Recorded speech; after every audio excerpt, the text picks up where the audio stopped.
Case क्या करता है आपको समझ में आया होगा दोस्तों। लो केस यहाँ पे करेगा इस टेक्स्ट को स्मॉल। देखते हैं ना, प्रैक्टिकली देखते हैं ना क्या हो गया। ओके, HP हैवलेट पैकर्ड, आप इसे अलग तरीके से बना सकते हैं, इस लोगों को जैसे बनाना वैसे बनाइए, लेकिन मुझे इस टूल का यूज़ बताना था कि इस टूल से क्या होता है। इंटरेक्टिव एनवेलप टूल से मुझे इस टूल का यूज़ बताना था कि इस टूल से क्या होता है। जैसे मैंने यहाँ पे क्लिक किया, ये मिरर टूल, मिरर टूल से क्या होता है। तो एक एक टूल हम यहाँ पे सीख रहे हैं इस लोगों के ज़रिए। दोस्तों आपको यहाँ पे टूल्स पे ध्यान देना है। आपको जो लोगो मैं बना रहा हूँ वो लोगो एक्यूरेट है कि नहीं है उससे फ़र्क नहीं पड़ता, क्योंकि वही लोगो आपको कंपनी में नहीं बनाना है, लेकिन उन टूल्स को यूज़ करके उनकी मदद से आपको कुछ और इंटरेस्टिंग चीज़ें बनानी रहेगी। तो इसलिए टूल्स आपको ध्यान से सीखना है। अब आगे बारी आती है इसमें कलर फिल करने की। तो मैं इन तीनों ऑब्जेक्ट को एक साथ सिलेक्ट करना चाहता हूँ। वैसे तो मैं Ctrl+A बटन प्रेस करूंगा तो सिलेक्ट होगा, या फिर मैं ड्रैग करके सिलेक्ट करना चाहता हूँ तो यहाँ से मैं ऐसा, यहाँ पे ब्लैंक स्पेस से मैं ऐसा ड्रैग करूंगा और मैं ऐसा सिलेक्ट करूंगा। अब इसका फायदा क्या होता है, जब इधर भी कुछ और ऑब्जेक्ट रहते हैं ना तो हमें इतना ही सिलेक्ट करना है, तो आप ऐसे ड्रैग करके सिलेक्ट कर सकते हैं। आप नीचे से भी कर सकते हैं क्लिक एंड ड्रैग, ऊपर से भी ब्लैंक स्पेस से क्लिक एंड ड्रैग। इसके ऊपर क्लिक एंड ड्रैग मत करो, नहीं तो ऐसा हो जाएगा दोस्तों। यहाँ पे करो, और इसके लिए माउस आपका बहुत प्रॉपर वर्क करना चाहिए, नहीं तो माउस अगर काम नहीं कर रहा है तो फिर भैया कुछ काम का नहीं है। अब यहाँ पे मैं कलर देता हूँ। कलर देने के लिए आपको पता है यहाँ पे नेवी ब्लू वगैरह कलर दे दो, जो आपको अच्छा लग रहा है वो कलर। लेफ्ट और राइट दोनों बटन में क्लिक करूँगा, क्योंकि लेफ्ट मतलब फिल कलर, राइट मतलब बॉर्डर कलर। और ये बन गया हमारा HP लोगो। मैं ऐसे करूँगा Ctrl+A select all, Ctrl+G group, Ctrl+A select all, Ctrl+G group. याद रखिए Ctrl+G, मेरा G का कुछ प्रॉब्लम है, G। Ctrl+A select all, Ctrl+G। F4 मतलब फिट ऑन स्क्रीन। अगर जूमिंग में कुछ प्रॉब्लम हो चुका है, लेकिन आपने यहाँ पे कुछ स्क्रॉल वगैरह कर दिया, आपने स्क्रॉल बार कर दिया, ऐसा नीचे हो गया तो छोटा हो गया बहुत, तो आप भी F4 प्रेस कीजिए, वो फिर से बड़ा हो जाएगा, F4। या फिर आपने आगे स्क्रॉल कर दिया, बहुत जूम आउट हो गया, बहुत बड़ा zooming, maximum zooming level achieve कर लिया आपने, स्क्रॉल कर दिया, F4 याद रखो, fit all object on page. जितने भी ऑब्जेक्ट है वो F4 प्रेस करके आएंगे। जैसे फोटोशॉप के ट्यूटोरियल में मैंने बताया था Ctrl+0 प्रेस करेंगे तो फिट ऑन स्क्रीन होता है, वैसे ये फिट ऑन स्क्रीन हो जाएगा F4 दोस्तों। और F9 फुल स्क्रीन, देखिए पूरा फुल स्क्रीन। और यहाँ पे एक लाइन आ रही है ना, ये पेज बॉर्डर दिखाई दे रही है। वैसे F9 प्रेस करेंगे तो फुल स्क्रीन आएगा, लेकिन पेज बॉर्डर फुल स्क्रीन में दिखाई देती है। तो चलो छोड़ो उस पेज बॉर्डर को। वैसे F4 तो आपको समझ में आया। और जूमिंग और जूम आउट करने के लिए आपको सिंपल याद रखना है कि माउस पॉइंटर जिस ऑब्जेक्ट को जूम करना है उसके ऊपर रखना है, और स्क्रॉल बार आगे घुमाओगे तो, मतलब स्क्रॉल बार माउस का आगे घुमाओगे तो जूम इन होते जाएगा, और पीछे घुमाओगे अपनी तरफ, स्क्रॉल बार घुमाओगे माउस का तो जूम आउट हो जाएगा। जूम आउट का छोटा मतलब जूम आउट बहुत कर दिया आपने तो F4 बटन प्रेस करके आप उसे प्रॉपर ला सकते हैं। या जूमिंग में आप काम करते समय कहाँ पे देखेंगे कि आप प्रॉपर व्यू में है कि नहीं है, आप स्टैंडर्ड टूल बार की हेल्प ले सकते हैं। अब काम आएगा standard tool bar. Standard tool bar में आपको दिखाई देगा यहाँ पे कितना परसेंटेज आपका जूमिंग है। जब आपका जूमिंग 100% है तो ऑब्जेक्ट आप सही ड्रॉ कर रहे हो। लेकिन कभी कभी स्टूडेंट काम करते करते या वर्क करते समय, सपोज मैं पेज 2 पे दिखाता हूँ, ये कोरल लोगो जो पेज है ना उसमें मैंने क्लिक किया। कभी कभी स्टूडेंट कोरल ड्रॉ पे प्रैक्टिस करते समय ऐसा स्क्रॉल कर देते हैं, अचानक माउस पॉइंटर स्क्रॉल हो जाता है और यहाँ पे आ जाता है 2% जूमिंग लेवल, और 2% पे वो काम करने लग जाते हैं। तो होता क्या है मैं आपको दिखाता हूँ। ये सारे एरर आपके साथ आने वाले, इसलिए बता के रख रहा हूँ। मैंने यहाँ पे रेक्टेंगल ड्रॉ किया और फिर मैं पिक टूल लेता हूँ, और फिर उसके बाद मैं प्लस करके इस रेक्टेंगल को राइट एरो प्रेस करके राइट साइड में लेना चाहता हूँ।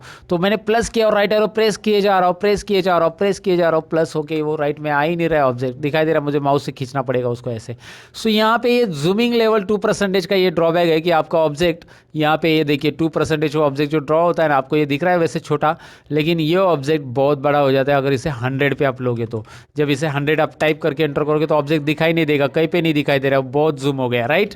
सो याद रखिए कि आपको यहाँ पे जूमिंग कितना रखना है। जब काम करते तो सबसे पहले जूमिंग आपको यहाँ पे 100% ज़्यादातर रखना है। 100 to 200 रहेगा तो भी चलेगा, कम ज़्यादा थोड़ा सा रहेगा, मतलब 50%, 75, 100, 150, 200, 300 भी चलेगा, लेकिन उससे ज़्यादा जूमिंग भी आपको प्रॉब्लमेटिक है। जैसे ज़्यादा जूमिंग है यहाँ पे, आपका जूमिंग है हाईएस्ट लेवल का, लेकिन इधर लाख का 4 लाख का जूमिंग है आपका, और आप ड्रॉ कर रहे हो तो या फिर रेक्टेंगल ड्रॉ करते ऐसा आ जाएगा। ओ माय गॉड, देखो मैं रेक्टेंगल ही ड्रॉ कर रहा हूँ लेकिन उसका बॉर्डर ही बॉर्डर दिख रहा है, क्योंकि वो जूमिंग बहुत हाईएस्ट है ना। जूमिंग यहाँ पे रखना है 100, ये याद रखना है, और इसी के लिए ये सारी चीज़ें मैंने बताई है। जूमिंग पे आपको ध्यान रखना है, 100, 200, 300 भी चलेगा, लेकिन मैक्सिमम जूमिंग यहाँ पे अवॉइड करो। जब कुछ काम करना है तभी हम जूमिंग बढ़ाएंगे, बाकी टाइम पे तो जूम में हाथ नहीं लगाना है ज़्यादातर। ओके, सो गॉट इट दोस्तों। यहाँ पे हमने पहला लोगो बना दिया, जो कि आपको पता है कहाँ पे गया वो हमारा लोगो, माई लोगो। यहाँ पे हमारा पहला लोगो है जो कि F4 प्रेस करके मैं लाता हूँ। F4 यहाँ पे चला गया था, जूमिंग की वजह से इधर उधर चला जाएगा, तो F4 प्रेस करके आप ला सकते हैं। इस लोगो को अभी मुझे इमेज में कन्वर्ट करना है, इसे सेव करना है, प्रॉपरली इमेज बनाना है। सो इसके लिए आपको करना है कंट्रोल ई दोस्तों, कंट्रोल ई यानी एक्सपोर्ट, कंट्रोल ई यानी एक्सपोर्ट। याद रखिए, आप कंट्रोल एस करोगे तो ये लोगो सेव होगा।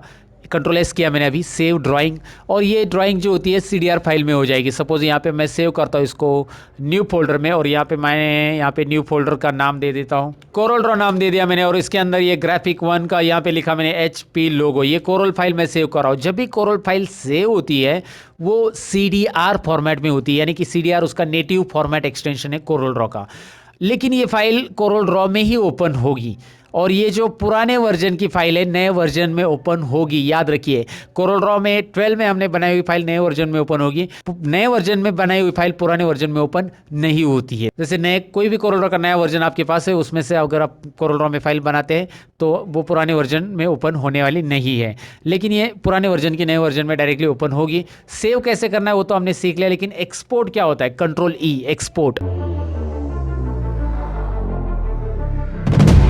एक्सपोर्ट मतलब इस फाइल को हम इमेज में कन्वर्ट करेंगे, और इसके लिए हम सेव एज टाइप में जाएंगे, और यहाँ पे हम सेव एज टाइप में बहुत सारे अलग अलग टाइप आते हैं। आप देख सकते हैं, मैं एक काम करता हूँ, इस डायलॉग बॉक्स को ऊपर रखता हूँ, सेव एज टाइप पे यहाँ पे क्लिक करता हूँ, and now you can see यहाँ पे बहुत सारे अलग अलग टाइप आते हैं, है ना। यहाँ पे आप JPG, बिटमैप, GIF अलग अलग फॉर्मेट ले सकते हैं, लेकिन फिलहाल हमें चाहिए JPG फॉर्मेट, तो हम बस यहाँ पे JPG बिटमैप्स वाला ये वाला लेते हैं। आप यहाँ पे JPG 2000 स्टैंडर्ड वाला भी लेंगे तो भी चलेगा। सो मैंने ये ले लिया और HP लोगो करके नाम दिया इसको, और मैं माय डॉक्यूमेंट में से एक्सपोर्ट कर रहा हूँ। वो पूछ रहा है पेज का विड्थ और हाइट ऐसे रखना है क्या, जैसे दिख रहा है वैसे रख दो, सारी चीज़ें वैसे रहने दो, RGB कलर के साथ इसे सेव कर दो, और यहाँ पे भी आपको फाइनली ओके कर देना है। बाकी सारी चीज़ें डिफ़ॉल्ट रख के आप इसे एक्सपोर्ट कर दोगे। अब मैं आपको माय डॉक्यूमेंट में दिखाता हूँ। मेरे डॉक्यूमेंट्स के अंदर यहाँ पे आपको HP लोगो का इमेज दिख रहा है, और ये इमेज यहाँ पे दिख रहा है। कोरल ड्रॉ में ये कलर ज़रा थोड़ा सा कॉन्ट्रास्ट दिख रहा था, ये डायरेक्टली आपको जब विंडोज़ व्यूअर आता है उसमें इस तरह से दिख रहा है, लेकिन ये लोगो हमारा बन गया है। और वही आप यहाँ पे कोरल ड्रॉ का एक फोल्डर भी है, उसके अंदर अगर आप जाकर देखेंगे तो यहाँ पे एक कोरल ड्रॉ की CDR फाइल है, जिसे आप ओपन करोगे तो ये डायरेक्टली कोरल ड्रॉ में खुल जाएगा। मतलब CDR में अगर सेव करते हो तो कोरल ड्रॉ में आप उसमें एडिट कर सकते हैं, लेकिन JPG में आपने किया तो एडिट नहीं कर सकते हैं। याद रखिए, JPG में एक्सपोर्ट कर दिया, उसे इमेज हो गया, इमेज के बाद आप फोटोशॉप में लेकर उसे यूज़ कर सकते हैं। सो बेसिकली ये तो आपको डेफिनेटली समझा होगा कि HP लोगो कैसे बनाना है। समझा है कि नहीं समझा, मुझे कमेंट सेक्शन में ज़रूर लिख देना। एक इसमें कुछ 2-4 टूल्स हमने सीख लिए, टेक्स्ट टूल का इस्तेमाल सीख लिया, हमने देखा मिरर टूल का यूज़, हमने देखा इंटरेक्टिव इनएलप टूल का यूज़, हमने देखा यहाँ पे प्लस कैसे करते हैं, ऑब्जेक्ट को डुप्लीकेट कैसे करते हैं, राइट। मैं इसे डिलीट कर देता हूँ।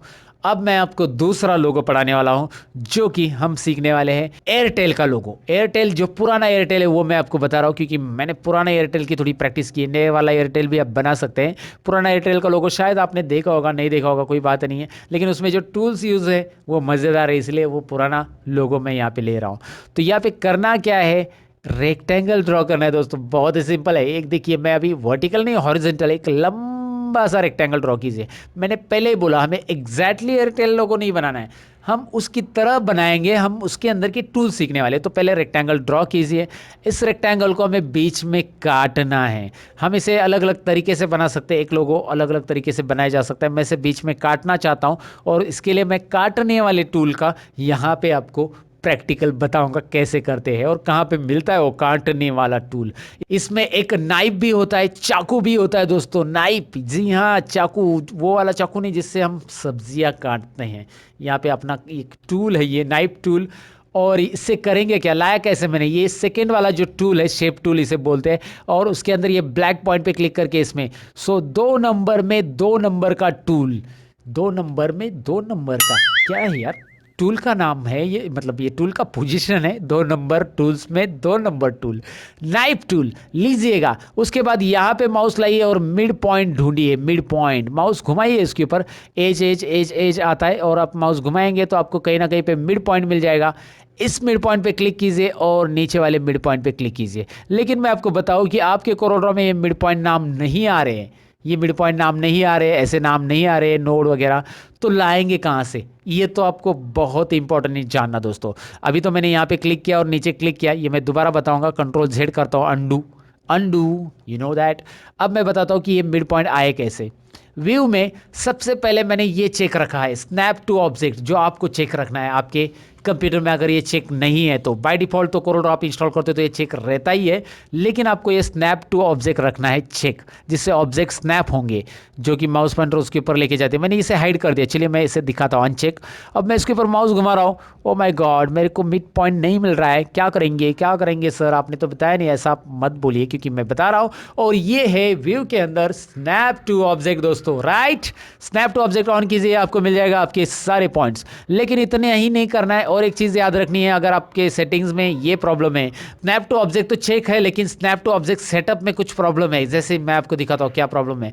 स्नैप टू ऑब्जेक्ट सेटअप पे क्लिक कीजिए, एक डायलॉग बॉक्स आएगा, जिस डायलॉग बॉक्स में यहाँ पे सारे पॉइंट चेक रहने चाहिए, स्नैप टू ऑब्जेक्ट ऑन रहना चाहिए, show snap location, screen tip, सारी चीजें ये दिखाई दे रहे हैं सारे के सारे, मतलब हमारे node point, intersection point, mid point, सारे क्वाड्रेंट विड्रेंट आते हैं सर्कल में, ये सारे पॉइंट चेक रहने चाहिए, जो कि सिलेक्ट ऑल है ऑलरेडी, और फिर ओके करना है। नहीं है तो कीजिएगा जरूर, फिर आपको ये ऑब्जेक्ट स्नैप मिलता है। अब करना क्या है आगे, आपको ये तो मैंने बता दिया कि ऑब्जेक्ट के नाम कैसे आ रहे हैं। अब माउस पॉइंटर यहाँ पे लेके आइए, और मिड पॉइंट जो दिखाई दे रहा है ना, मिड पॉइंट, इसके ऊपर आपको क्लिक करना है, ऊपर के मिड पॉइंट पे, एंड उसके बाद माउस पॉइंटर सीधा लेके आना है, सीधा। और मैं ड्रैग नहीं कर रहा हूँ, ड्रैग नहीं कर रहा हूँ, मैं डायरेक्टली ऊपर क्लिक करने के बाद नीचे क्लिक कर रहा हूँ। मेरा हुआ नहीं, फिर से मैं ट्राई करूंगा, क्लिक, और फिर नीचे एकदम प्रॉपरली। नाइफ का पोजीशन याद रखिए कि नाइफ ऐसा क्रॉस है। अभी देखिए नाइफ कैसे, नाइफ ऐसा क्रॉस है, लेकिन मैं नाइफ अगर आपको दिखाई दे रहा है रिकॉर्डिंग में तो नाइफ मैं बता रहा हूँ, क्योंकि नाइफ टूल नाइफ दिखाई देता है, मुझे तो दिखाई देता है, लेकिन शायद रिकॉर्डिंग स्क्रीन ने अगर उसे रिकॉर्ड नहीं किया है प्रॉपरली तो नाइफ आपको नहीं दिखाई दे रहा होगा, लेकिन आप प्रैक्टिस करोगे तो नाइफ दिखाई देगा यहाँ पे। या फिर अभी आपने कोरल ड्रॉ साथ में ओपन किया रहेगा तो आप देख सकते हैं नाइफ टूल का ऐसा आइकॉन आता है, नाइफ टूल, और यहाँ पे नाइफ ऐसा वर्टिकल होने देना है, और उसके बाद यहाँ पे क्लिक कर देना है। जब आप नीचे क्लिक करोगे यहाँ पे एक लाइन आएगी, और पिक टूल लेके आप देख सकते हो यहाँ पे अलग ऑब्जेक्ट, यहाँ पे अलग ऑब्जेक्ट, दो सेपरेट ऑब्जेक्ट हो चुके हैं। वाओ, इंटरेस्टिंग है ना। नाइफ से आप कट कर सकते हैं ऑब्जेक्ट को इस तरह से, लेकिन नाइफ टूल लेके ऐसा क्लिक एंड ड्रैग नहीं करना है। बहुत सारे स्टूडेंट करते हैं ऐसा क्लिक एंड ड्रैग, सर मेरा तो स्ट्रेट नहीं हो रहा है, आपका कैसे हो गया बताओ, कंप्यूटर ही खराब है सर। ये तो मैंने बहुत बार सुना है मेरे स्टूडेंट से, क्योंकि वो ड्रैग कर रहे हैं। इसको ड्रैग नहीं करना है, ऊपर क्लिक करना है, नीचे क्लिक करना है। हम गलत स्टेप करते हैं, कंप्यूटर गलत नहीं है दोस्तों, बस कभी कभी हम भूल जाते हैं कि यार हमने क्या स्टेप हमें सर ने बताए थे। तो इसीलिए याद रखिए, ऊपर क्लिक नीचे क्लिक, नाइफ टूल का काम खत्म। और अब यहाँ पे आप देख सकते हैं ये दो ब्रेक हो गया है। इसमें मैं आधे वाले ऑब्जेक्ट में ये कलर रख सकता हूँ। अब आप बोलोगे यार सर ये नाइफ टूल से तो हम ऐसा भी कर सकते थे ना, यहाँ पे एक रेक्टेंगल हम छोटा ड्रॉ करेंगे, और छोटा करने के बाद हम पिक टूल लेंगे, फिर हम प्लस करेंगे, प्लस करने के बाद राइट एरो प्रेस करेंगे, और ये राइट एरो प्रेस करने के बाद इसको ऐसा ऐसे रख देंगे। ये मैंने आपको पहले ही बताया कि एक ही लोगों को बनाने के लिए अलग अलग ट्रिक्स हम इस्तेमाल कर सकते हैं, लेकिन मुझे आपको बताने हैं यहाँ पे टूल्स, जो कि अलग अलग टूल्स अलग अलग लोगों में यूज़ हो और आपको कोरल ड्रॉ सीखने मिले। हम कोरल ड्रॉ सीख रहे हैं, हम लोगो नहीं बना रहे, बस लोगो इसलिए बना रहे ताकि आपको कोरल ड्रॉ में बोर ना हो। ये चीज़ें, ये टूल्स को प्रैक्टिकली यूज़ करके हम देख रहे हैं। मेरा तरीका ऐसा है कि प्रैक्टिकल अप्रोच हो जाए स्टडी का, तो प्रैक्टिकल अप्रोच है तो समझ में भी आता है कि भाई यार ये यहाँ पे यूज़ होता है। वो हो यस, अब समझ में आया। मैं आपको टूल्स डायरेक्टली यहाँ पे इंट्रोडक्शन, ये देखो टूल्स है, ये नाइफ टूल का ऐसा यूज़ होता है, ये इसका यूज़ ऐसा होता है, ऐसा होता है। ये ट्रेडिशनल मेथड मैं नहीं पढ़ाना चाहता, ये बोरिंग मेथड है, मुझे खुद को बोरिंग लगता है, स्टूडेंट सो जाते हैं यार इसमें। मैंने देखा है, मैं खुद जब स्टार्टिंग कोरल ड्रॉ जब मैं पढ़ाने चालू किया था तो मैंने सोचा कि नहीं यार इसमें इंप्लीमेंट होना चाहिए, ये तरीके से मैं नहीं पढ़ाऊंगा यार, ये बोरिंग है, स्टूडेंट सो जाएंगे लेक्चर में। मैं कुछ उनको इंटरेस्टिंग चीज़ें दिखाऊंगा, उनको प्रैक्टिस करने के लिए बोलूँगा, वो उतने टूल्स की प्रैक्टिस करेंगे, वो बनेंगे मास्टर कोरल ड्रॉ के अंदर। आप भी बनोगे दोस्तों। फिलहाल तो मैंने बातें बहुत कर ली, अब मैं आपको बताता हूँ। यहाँ पे कलर दे दिया मैंने रेड, और यहाँ पे मैं आपको बताऊँ कि इसमें मुझे करना क्या है। मैं टेक्स्ट टूल ले रहा हूँ, यहाँ पे लिख रहा हूँ एयर, एयर, हवा, हवा, हवा, हवाई। ओके, यहाँ पे मैंने लिखा एयर, और यहाँ पे स्पेस देके मैंने लिखा टेल, और यहाँ पे एयरटेल मैंने लिखा, और इसे ड्रैग करके मैं साइज़ बढ़ा रहा हूँ। आपको पता है साइज़ कैसे बढ़ाना है, पिक टूल लेना है, पिक टूल, और इसको बोल्ड करना है। इसको आप एरियल ब्लैक वगैरह भी रख सकते हैं, जो फॉन्ट चाहिए वो रखो। और यहाँ पे आपको दिखाई दे रहा है मैंने एयर और टेल में स्पेस रखा है, स्पेस। इसका रीज़न क्या मैं आपको बताऊंगा। इसके लिए रखा है मैंने क्योंकि मैं अभी इस टेक्स्ट को क्या करने वाला हूँ। देखिए मैंने इसकी साइज़ तो प्रॉपर एडजस्ट कर ली। मैं इस टेक्स्ट को अरेंज में जाकर यहाँ पे ब्रेक करने वाला हूँ। ब्रेक, अरेंज मेनू में जाकर क्या कर रहा हूँ, ब्रेक आर्टिस्टिक टेक्स्ट, इससे क्या होगा, कंट्रोल के इसकी शॉर्टकट की है, मैं मेनू से इसलिए दिखा रहा हूँ ताकि इसका काम क्या हो रहा है वो समझ में आए। कंट्रोल के भी आप कर सकते हैं, मैंने किया। अब क्या होगा, एयर अलग होगा, टेल अलग होगा। अगर मैं इसे दोबारा ब्रेक करूंगा तो AIR ये तीनों भी सेपरेट सेपरेट होंगे। दिखाता हूँ, अरेंज ब्रेक आर्टिस्टिक्स, ए अलग हो गया, आई अलग हो गया, आर अलग हो गया। ये तो नहीं करना है मुझे, अंडू कर देता हूँ फिलहाल। लेकिन आपको ये समझ में आया कि जहाँ पे स्पेस है वो टेक्स्ट अलग करता है। यहाँ पे इसलिए मैंने स्पेस रखा था एयर और टेल के बीच में, ताकि टेल और एयर अलग अलग हो जाए और टेल को मैं व्हाइट कलर दे सकूँ। राइट, आउटलाइन का कलर नहीं देना है। टेल को मैंने व्हाइट कलर दिया, एयर को मैंने ब्लैक रखा। अब मैं एयर के ऊपर यहाँ पे आ रहा हूँ, मेरे रेक्टेंगल टूल के नीचे जिसका नाम है इलिप्स टूल, F7 उसकी शॉर्टकट की है। मैं F7 शॉर्टकट की यूज़ करके नहीं ले रहा हूँ, उसे मैं क्लिक करके ले रहा हूँ ताकि आपको दिखाई दे मैंने टूल्स कहाँ से लिया है। जब मुझे काम करना है तो मैं F7 यूज़ करता हूँ डायरेक्टली, लेकिन आपको दिखाने के लिए मैं बता रहा हूँ कि इलिप्स टूल लेना है। यहाँ पे इलिप्स टूल लेके यहाँ पे कंट्रोल बटन प्रेस करके इलिप्स ड्रॉ करना है, यानी सर्कल ड्रॉ होगा। अगर आप कंट्रोल नहीं करते हैं तो ये देखिए, मैं आपको सिंपल बता देता हूँ। अगर आपने कंट्रोल नहीं प्रेस किया तो ये देखिए अंडा बन जाएगा, अंडा अंडा अंडा, अंडे का फंडा। ये अंडे का फंडा नहीं देखना हमें। सो मैं आपको बताऊँ कि कंट्रोल प्रेस कीजिए और फिर ड्रॉ कीजिए, सर्कल ड्रॉ हो जाता है। अगर आपने कंट्रोल नहीं किया तो आप उसके ऊपर का कंट्रोल खो दोगे। आई मीन वो कैसे भी ड्रॉ होगा, और वो तो नहीं चाहिए, हमें सर्कल चाहिए। कंट्रोल प्रेस करके हम सर्कल ड्रॉ करेंगे, छोड़ देंगे कंट्रोल को, सर्कल ड्रॉ हो चुका है। इसको ये स्क्वायर पे रखेंगे, आई का जो स्क्वायर दिख रहा है उस पर रख देंगे। और मैं इसके लिए कलर दूंगा, लेफ्ट और राइट बटन। कलर कैसे देना है मैंने पहले बताया। पिक टूल लूंगा मैं, यहाँ पे F4 बटन प्रेस करूंगा, ये प्रॉपर्ली हो गया है। एयरटेल लोगो बन गया है और आसानी से बन गया है, इसमें मैंने कुछ भी नहीं किया। जो पुराना लोगो था एयरटेल का कुछ इस तरह से था दोस्तों, ऐसा ही था। अगर आपने देखा रहेगा तो वेल एंड गुड, नहीं देखा रहेगा तो गूगल में जाके चेक कर लो। थोड़ी बहुत चीज़ें इसमें इंप्लीमेंट करनी तो आप खुद कर सकते हैं, लेकिन आगे टूल्स सीखने के बाद आप उसमें कर सकते हैं। अब हमने इस लोगो में नाइफ टूल सीखा, हमने देखा कि सर्कल कैसे ड्रॉ करना है कंट्रोल बटन के साथ, हमने देखा आर्टिस्टिक टेक्स्ट को ब्रेक कैसे करते हैं, उसके लिए भी हमने इसमें एक ट्रिक सीखी।